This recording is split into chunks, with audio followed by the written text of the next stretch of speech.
내가 이기면 이 산삼을 주마. 허나 지면 그 목에 걸린 바둑을 내게 다오. 조촐한 차림의 선비가 9살 거지 꼬마에게 내기 바둑을 청했습니다. 그런데 대국이 끝나자 선비의 얼굴이 굳어버렸습니다. 그 선비는 다름 아닌 조선의 임금, 숙종이었기 때문이었지요. 맨발에 누더기를 걸친 꼬마가 왕을 꺾은 그 한 수가 곧날 조선의 판을 통째로 뒤흔들게 될 줄을 그때는 아무도 몰랐습니다. 먼 옛날 조선 땅에 피바람이 몰아치던 겨울의 일이었습니다. 권세 있는 자들은 힘없는 이들의 목을 베었고 백성들은 추위와 굶주림 속에서 하루하루를 겨우 버텨냈습니다. 살아있는 자들조차 죽은 듯 고개를 숙이고 다니던 시절이었지요. 도성 북쪽 끝자락, 병들고 굶주린 이들이 마지막으로 기어드는 구제소 뒷골목은 이승과 저승의 경계처럼 을씨년스러운 곳이었습니다. 지붕도 없이 쓰러진 이들이 서로의 온기에 기대어 밤을 버티고 동이 트면 그 가운데 몇몇은 싸늘하게 굳어있기 일쑤였지요. 그런데 그 골목 한켠에서 묘한 광경이 펼쳐지고 있었습니다. 9살배기 꼬마 하나가 자기 몸집만 한 나뭇가지를 들고 끝바닥에 반듯하게 선을 긋고 있었습니다. 가로 세로 19줄, 제법 그럴듯한 바둑판이었지요. 누더기를 걸친 앙상한 어깨에 칼바람이 몰아쳐도 꼬마는 눈 하나 깜짝하지 않았습니다. 그 눈빛만은 세상에 어떤 추위도 얼리지 못할 듯 이글이글 살아 있었습니다. 꼬마의 이름은 선재였습니다. 부모가 누구인지, 어디서 태어났는지조차 알지 못하는 고아였지요. 기억이라고는 이 골목 저 골목을 떠돌며 동냥질로 연명하던 것뿐이었습니다. 누더기는 때가 절어 원래 색이 무엇이었는지도 알 수 없었고 맨발에는 터진 상처가 아물 새도 없이 겹겹이 쌓여 있었습니다. 하지만 선재를 선재답게 만드는 것이 하나 있었습니다. 목에 걸린 작은 주머니 속 반쪽이 깨진 배옥 바둑알이었지요. 포대기에 쌓인 갓난쟁이 시절부터 손에 쥐고 있었다는 그것을 선재는 부모나 다름없이 여기며 단 하루도 몸에서 떼어 놓은 적이 없었습니다.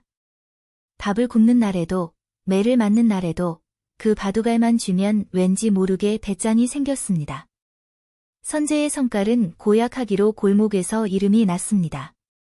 덩치 큰 어른이 주먹을 들이밀어도 눈 하나 깜짝하지 않고 되받아쳤고 포도청 군졸이 발길질을 해도 어르신 발이나 씻고 차시오라며 빈정거렸지요. 세상을 향해 늘 날이 선 아이였습니다. 그러나 온기를 베풀어준 이에게만은 달랐습니다. 그런 이에게 선재는 제 목숨이라도 내어줄 듯 달려들었으니 그것이 이 꼬마의 전부였습니다. 바둑은 누가 가르쳐준 것이 아니었습니다. 언젠가 담장 너머로 훔쳐본 양반댁 사랑방 대국이 전부였지요. 그날 이후 선재는 밤마다 달빛 아래 혼자 흑판을 펴고 돌을 놓았습니다. 검은 돌과 흰 돌 대신 검은 조약돌과 흰 조약돌을 주었으면서 이기는 법보다 지지 않는 법을 먼저 깨우쳤습니다. 그런 선재의 골목에 딱 한 사람, 스스럼 없이 쭈그려 앉는 이가 있었습니다. 구제소에서 잔심부름을 하는 12살 낭자, 연희였습니다. 한때는 번듯한 양반 가문의 여식이었으나 집안이 기울어 몸도 없이 허드레시를 하며 사는 처지였지요. 그래도 연희는 늘 단정했습니다. 헝클어진 머리카락 한 올도 흘러내리지 않게 단단히 여미고 차갑게 얼어붙은 손으로 선재 곁에 쭈그려 앉아 바둑판을 구경했습니다. 선재야, 거기는 왜 놓는 거야? 연희가 고개를 갸웃거리며 물으면 선재는 돌을 놓는 손을 멈추지 않고 짤막하게 대꾸했습니다. 낭자께서는 몰라도 되는 것이요. 그래도 궁금한 걸 가르쳐 주면 안 되겠어? 가르쳐 드린다 한 적 없어. 그래도 가르쳐 줄 거잖아. 선재는 입을 꾹 다물었습니다. 연희가 가져다주는 누룽지 한 조각이 이 세상 어떤 것보다 구수하고 따뜻하다는 것을 선재는 죽어도 입 밖에 내지 않았지요. 천민 꼬마가 몰락한 양반 낭자에게 살갑게 굴기란 어디서부터 어떻게 해야 할지 알 수 없는 일이기도 했습니다. 밥은 드셨소? 선재가 시선을 판에서 떼지 않고 물었습니다. 연희는 살짝 눈을 동그랗게 떴습니다. 선재가 먼저 말을 거는 일이 흔치 않았기 때문이었지요. 응, 먹었어. 얼굴이 안 좋아 보이여. 주워서 그래. 걱정해 주는 거야? 걱정이 아니라 그냥 보기에 그렇다는 것이요. 연희는 소리 없이 웃었습니다. 그러고는 품에서 누룽지를 꺼내 선재 앞에 슬며시 내밀었습니다. 먹어. 나는 아까 먹었으니까. 선재는 잠시 머뭇거리다가 조용히 누룽지를 집어 들었습니다. 고맙다는 말은 끝내 하지 않았습니다. 하지만 연희는 괜찮았습니다. 선재가 말없이 받아드는 것이 고맙다는 말보다 더 진하다는 것을 알고 있었으니까요. 그 겨울이 저물도록 두 사람의 일상은 그렇게 이어졌습니다. 선재는 흙판 위에 돌을 놓고 연희는 그 옆에서 구경을 하고 어스름이 지면 나란히 누룽지를 씹었지요. 차갑고 팍팍한 골목에서 그 시간만은 유독 따뜻했습니다. 그러나 세상은 두 사람의 소박한 일상을 오래 내버려 두지 않았습니다. 매운 추위가 절정에 달하던 어느 날 밤, 연희가 기침을 시작했습니다. 처음에는 대수롭지 않아 보였습니다. 찬바람을 너무 맞은 탓이려니 했지요. 그러나 하루가 지나고 이틀이 지나자 연희의 얼굴에서 핏기가 가셨습니다. 사흘째 되던 날 밤, 연희는 손으로 입을 틀어막으며 한쪽으로 몸을 틀었습니다. 그 손바닥에 붉은 것이 묻어났습니다. 피였습니다. 선재는 그 자리에서 굳어버렸습니다. 심장이 쿵하고 내려앉는 것 같았지요. 구제소를 오가며 수도 없이 보아온 광경이었습니다. 피를 토하기 시작하면 다음 순서는 뻔했습니다. 낭자.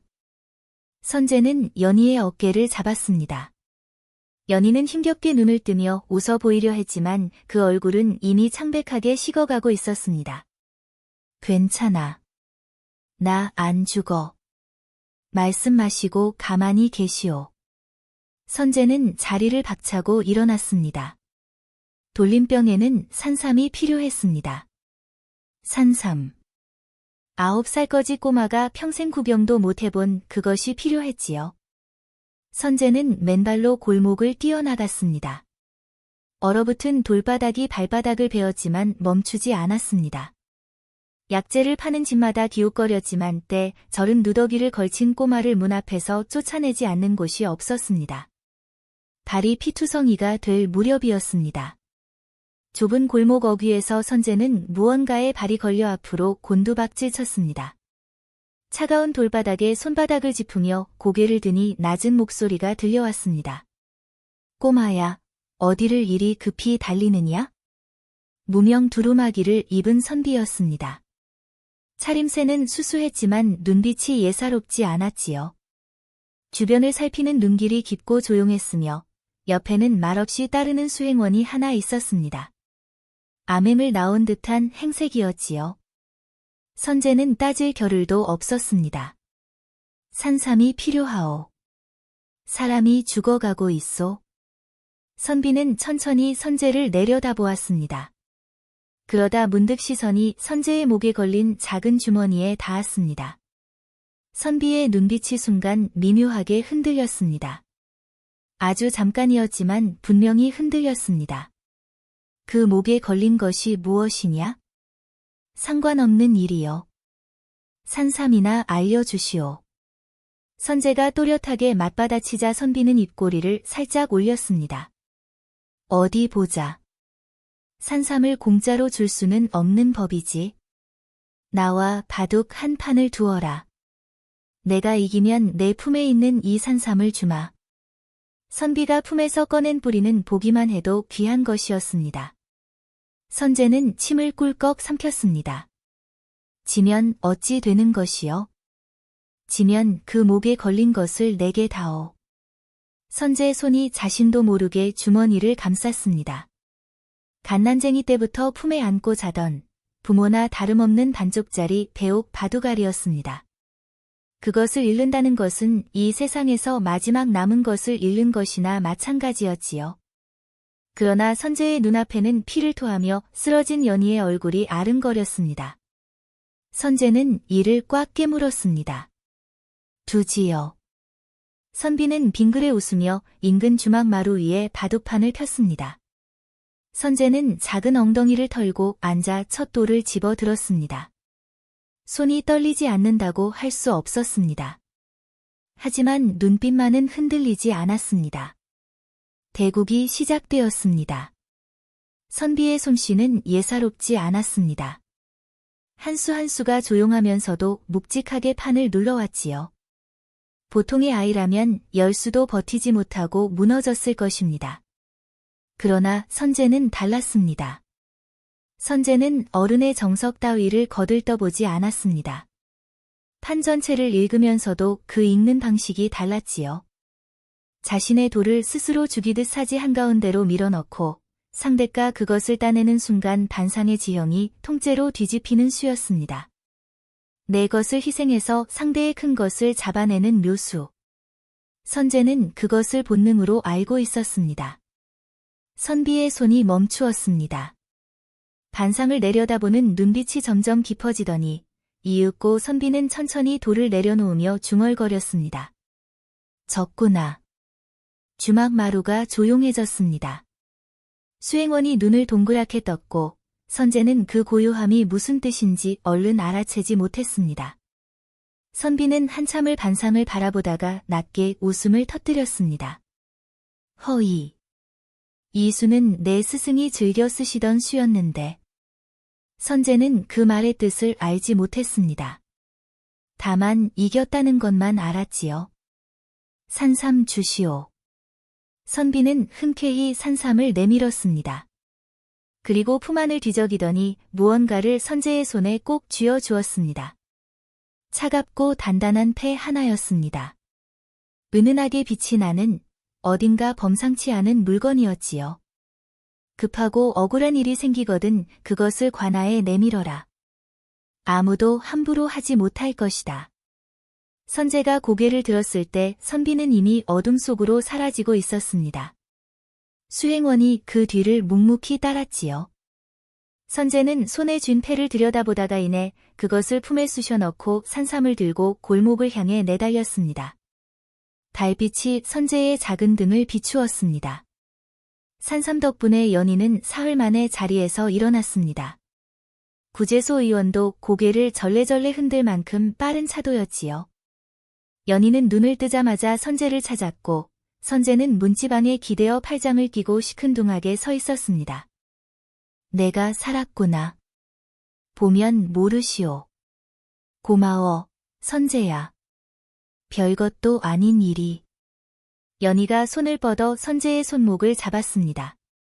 선재는 뿌리치지 않았습니다.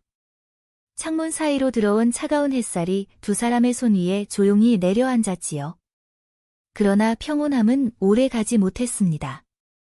산삼을 건네준 약방 주인이 관아에 입을 놀렸습니다. 왕실에서나 볼 법한 귀한 패를 들고 다니는 거지 꼬마가 있다는 소문이었지요. 며칠이 채 지나지 않아 포도청 군졸들이 선재를 에워쌌습니다. 왕실 패를 훔친 도적놈을 잡아라. 선재는 도망치려 했으나 4명을 당해낼 수가 없었습니다. 발길질과 주먹질이 쏟아졌습니다. 선재는 이를 악물고 버텼지만 결국 포도청 지하 감옥 바닥에 내팽개쳐졌습니다. 차갑고 눅눅한 돌바닥이었습니다. 신문이 시작되었습니다. 군졸들은 어린 선재에게도 사정을 봐주지 않았습니다. 가는 몸뚱이에 매가 떨어질 때마다 이를 꽉 깨물었습니다. 그러나 선재는 끝내 입을 열지 않았습니다. 그 패를 어디서 훔쳤느냐? 훔친 것이요. 그 선비는 아무것도 모른단 말이요. 은인의 이름을 팔아넘기느니 차라리 매를 더 맞겠다는 듯 선재는 이를 갈며 버텼습니다. 그렇게 하루가 지났습니다. 이튿날 포도청에 뜻밖의 손님이 찾아왔습니다. 백발이 성하고 눈빛이 뱀처럼 차가운 노인이었습니다. 고운 비단 도포를 걸치고 위엄당당하게 들어서는 그 모습에 포도청 군졸들이 일제히 허리를 굽혔습니다. 영의정 김대감이었습니다. 조선 조정에서 손꼽히는 권신이었지요. 수십 년에 걸쳐 경쟁자들을 하나씩 밟아 없애며 그 자리에 오른 노련한 사람이었습니다. 그런 그가 직접 포도청에 나타났다는 것 자체가 예사롭지 않은 일이었습니다. 김대감은 지하 감옥 앞에서 발을 멈추었습니다. 쇠창살 너머 바닥에 웅크려 앉은 선재를 내려다보더니 그 순간 눈빛이 돌변했습니다. 선재의 목에 걸린 작은 주머니를 본 것이었습니다. 김대감의 얼굴에서 핏기가 가셨습니다. 주름진 손이 가늘게 떨렸지요. 그는 군조를 손짓으로 물린 뒤 직접 감옥 문을 열고 들어섰습니다. 그 목에 걸린 것을 내게 내놓아라. 선재는 고개를 들어 노인을 올려다보았습니다. 두렵지 않다면 거짓말이었지만 그 눈빛은 흔들리지 않았습니다. 드릴 수 없소. 그때였습니다. 김대감이 손을 뻗어 선재의 목에서 주머니를 낚아챘습니다. 끈이 목을 죄며 끊어졌습니다. 주머니가 열리고 반쪽짜리 배옥 바둑알이 차가운 바닥 위로 굴러떨어졌습니다. 김대감이 그것을 발로 짓밟았습니다. 떡 하는 소리와 함께 바둑알이 두 조각이 났습니다. 선재는 그 자리에서 굳어버렸습니다. 내 할아비처럼 목을 베어 까마귀 밥으로 주마.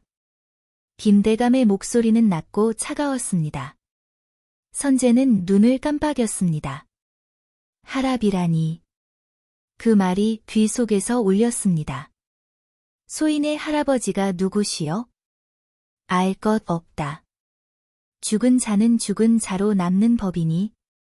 김대감은 돌아서며 군조를 불렀습니다. 이 아이를 역모의 잔당으로 문서에 올려라. 선재는 두 조각 난 배옥 바둑알 조각을 손으로 끌어당겼습니다. 그 손이 떨렸습니다. 태어나서 처음으로 눈물이 날 것 같았습니다. 그러나 선재는 끝내 눈물을 흘리지 않았습니다. 이를 깨물고 깨진 바둑알 조각을 꽉 쥐었습니다. 그때였습니다. 멀리서, 아주 멀리서 북소리가 들려왔습니다. 둥, 둥. 처음에는 희미했습니다. 그러나 분명히 들렸지요. 규칙적이지 않고 간격도 들쑥날쑥한 북소리였습니다. 힘이 없어 북체가 미끄러지는 것 같기도 했고 손이 아파 잠깐씩 멈추는 것 같기도 했습니다. 그러나 멈추지 않았습니다. 기어이 이어졌습니다. 대궐 문 앞 신문고였습니다. 연이었습니다.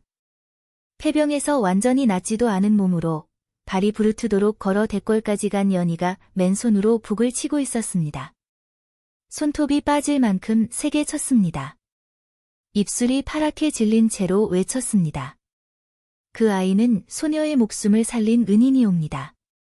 억울한 누명을 씌우지 마옵소서. 포도청 지하에서 선재는 눈을 감았습니다. 희미하게 들려오는 북소리가 가슴 속으로 파고 들었습니다. 깨진 바둑알 조각을 쥔 손에서 피가 배어났습니다. 그래도 손을 펴지 않았습니다. 연희 낭자. 선재는 소리 없이 입을 움직였습니다. 신문고 소리는 대궐 안까지 울려 퍼졌습니다. 임금은 그 소리를 듣고 내관을 보내 사정을 살피게 했습니다. 사정을 전해 들은 임금은 잠시 눈을 감았다가 자리에서 일어났습니다. 그 선비가 직접 포도청으로 향했습니다. 임금은 숙종이었습니다. 그날 밤 주막에서 선재와 바둑을 두었던 수수한 차림의 그 선비가 바로 조선의 왕이었던 것이지요. 숙종이 포도청에 당도하자 김대감이 즉시 나서며 아뢰었습니다. 저 아이는 역모의 잔당이옵니다. 지체 없이 처형을 내리시옵소서. 숙종은 지하 감옥 안에 선재를 내려다보았습니다. 선재는 쇠창살 너머로 숙종을 똑바로 올려다보다가 그 얼굴을 알아보고 눈을 동그랗게 떴습니다. 숙종은 낮은 목소리로 말했습니다. 처형을 일시 멈추어라. 김대감의 얼굴이 굳었습니다. 역모의 잔당을 살려두는 것은 나라의 근간을 흔드는 일이옵니다. 과인이 직접 살피겠다 하였다. 두 사람의 눈빛이 허공에서 부딪혔습니다. 오랜 세월 왕과 신하로 살아온 두 사람 사이에 팽팽한 기운이 흘렀습니다. 김대감은 이내 고개를 숙이며 물러났지만 그 눈 속에 차가운 불씨가 꺼지지 않고 남아 있었습니다. 그날 밤 숙종이 홀로 지하 감옥으로 내려왔습니다. 횃불 하나를 들고 쇠창살 앞에 앉았습니다. 선제는 구석에서 무릎을 세우고 숙종을 바라보았습니다. 그날 밤 그 선비가 전하이셨소? 숙종은 고개를 끄덕였습니다. 그러하다. 그럼 왜 소인을 여기 가두셨소? 가두지 않았다.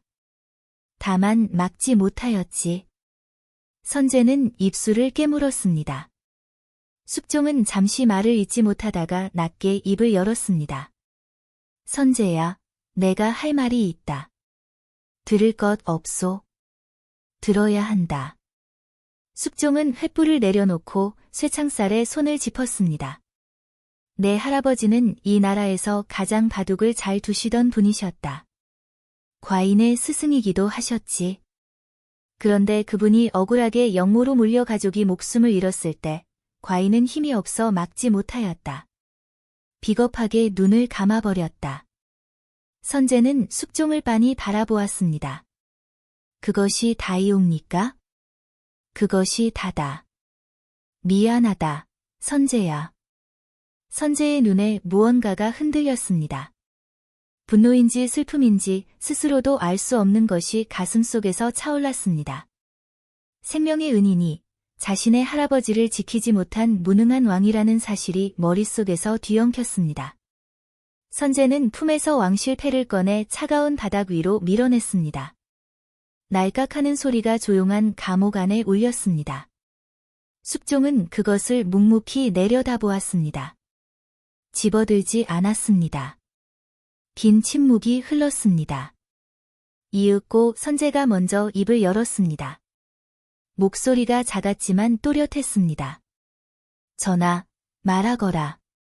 소인이 저 늙은 대감의 목을 반상 위에서 천에게 싸우겠습니다. 숙종이 눈을 들었습니다. 쇠창살 너머 9살 꼬마의 눈빛이 횃불빛 아래 이글거렸습니다. 두려움도 없고 허세도 없는 맑고 단단한 눈빛이었습니다. 숙종은 한동안 그 눈을 바라보다가 천천히 입꼬리를 올렸습니다. 그래. 한번 두어 보자꾸나. 이튿날 아침 편전이 술렁했습니다. 숙종이 옥새를 탁자 위에 내어놓으며 선언했습니다. 백관이 늘어선 자리에서 조용하지만 단호한 목소리로 말했습니다. 저 아이와 김대감이 대국을 벌여 대감이 이기면 과인이 보위를 내어놓겠다. 허나 지면 역모를 조작한 죄를 낱낱이 묻겠다. 편전이 술렁이다 못해 물 끓듯 소란스러워졌습니다. 신하들이 저마다 소매를 걷어붙이고 간언을 올렸지만 숙종은 눈 하나 깜짝하지 않았습니다. 김대감은 잠시 굳은 얼굴로 서 있다가 이내 입술 끝에 비웃음을 매달며 고개를 숙였습니다. 전하의 뜻이 그러하시다면 소신이 받들겠나이다. 피 하나를 이기지 못하면 소신이 스스로 물러나리이다. 궐 앞마당에 바둑판이 놓였습니다. 가을 하늘이 높고 푸르렀지만 마당 안 공기는 칼날처럼 차가웠습니다. 좌우에 백관이 늘어서고 그 가운데 김대감이 반듯하게 자리를 잡았습니다. 맞은편에는 9살 선제가 앉았습니다. 바둑판에 키가 닿지 않아 두꺼운 방석 2개를 겹쳐 깔아야 했지요. 대국이 시작되기 직전 김대감이 손을 들었습니다. 군졸 둘이 포박된 연희를 끌고 나와 선제 옆에 끌어앉혔습니다. 이 계집이 내 놈 옆에 있어야 심심하지 않겠느냐?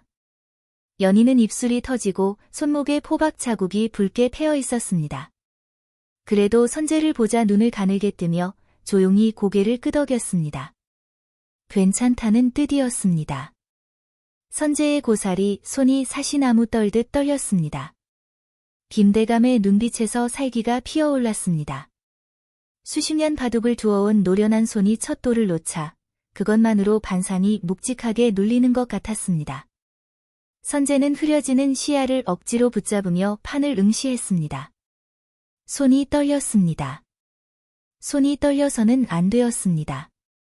그 순간 연희가 아주 낮게 속삭였습니다. 선제야.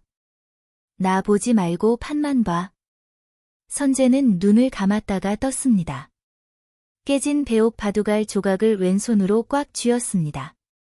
손바닥이 아렸지만 그 아픔이 오히려 마음을 잡아당겨 주었습니다. 대국이 흘렀습니다. 김대감은 완벽했습니다.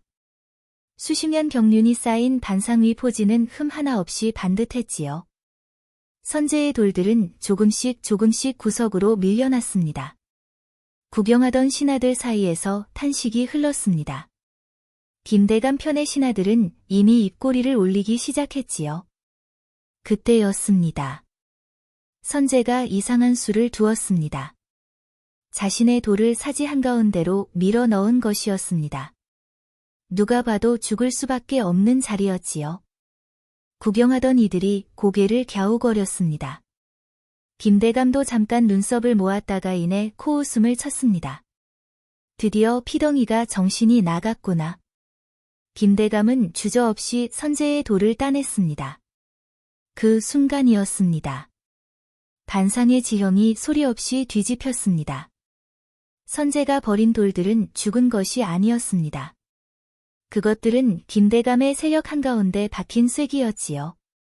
하나를 따내자 그 빈자리를 통해 선재의 돌들이 안쪽으로 파고들었고 또 하나를 따내자 반대쪽이 뚫렸습니다. 크고 단단해 보이던 김대감의 진영이 안에서부터 무너지기 시작했습니다. 김대감의 손이 공중에서 멈추었습니다. 식은땀이 이마를 적셨습니다. 노인의 눈이 반상 위를 분주히 훑었습니다. 어디를 막아도 다른 곳이 뚫렸습니다. 어디를 잡아도 그 자리가 함정이었습니다. 수십 수 전부터 선재는 이미 이 자리를 만들어 두고 있었던 것이었습니다. 선재가 마지막 돌을 놓았습니다. 젖소.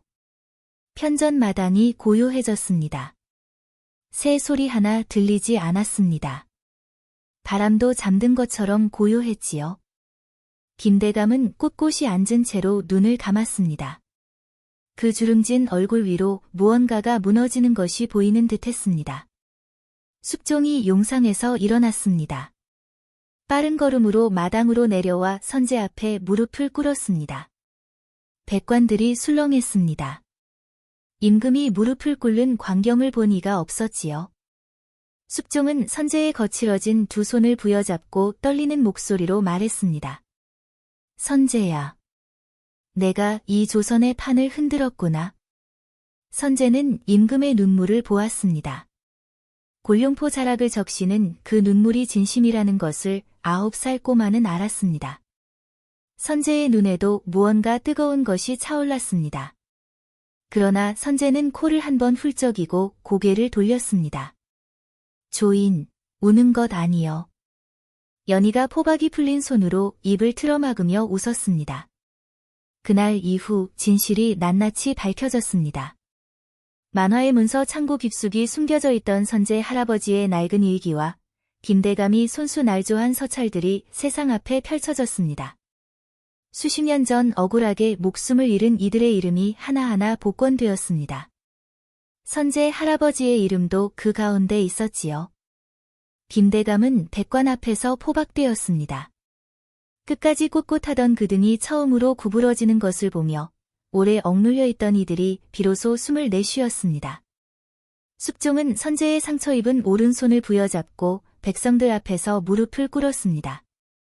과인이 지키지 못한 목숨들에게 용서를 구한다. 그리고 선재, 너에게 이 나라의 임금으로서 사죄한다.